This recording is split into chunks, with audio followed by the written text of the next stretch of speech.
আসসালামু আলাইকুম ওয়া বাৰাকাতুহু। আপোনালোকৰ ওপৰত আল্লাহৰ ৰহমত, বৰকত আৰু শান্তি বৰ্ষিত হওক।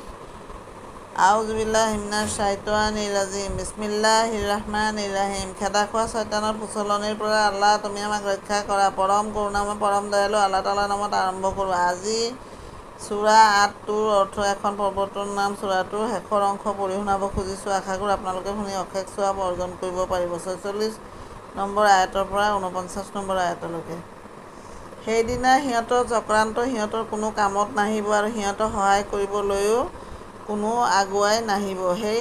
সেই অন্তিম সময়টো অহাৰ পূৰ্বেও অন্যায়কাৰীবিলাকৰ কাৰণে শাস্তি আছে, কিন্তু সিহঁতৰ সৰহভাগ মানুহে সচেতন নহয়। হে নবী সাল্লাল্লাহু আলাইহি ওয়াসাল্লাম, তোমাৰ প্ৰভুৰ মীমাংসা নহালৈকে তুমি ধৈৰ্য ধাৰণ কৰা। তুমি মোৰ চকুৰ আগতে আছা। তুমি যেতিয়া জাগি উঠিবা তেতিয়া তোমাৰ প্ৰভুৰ প্ৰশংসাৰে তেওঁৰ পবিত্ৰতা আৰু মহিমা কীৰ্তন কৰিবা। নিশাৰ ভাগতো তেওঁৰ পবিত্ৰতা কীৰ্তন কৰিবা আৰু তৰাবোৰ অস্তমিত হোৱাৰ সময়তো কীৰ্তন কৰিবা। সমাপ্ত।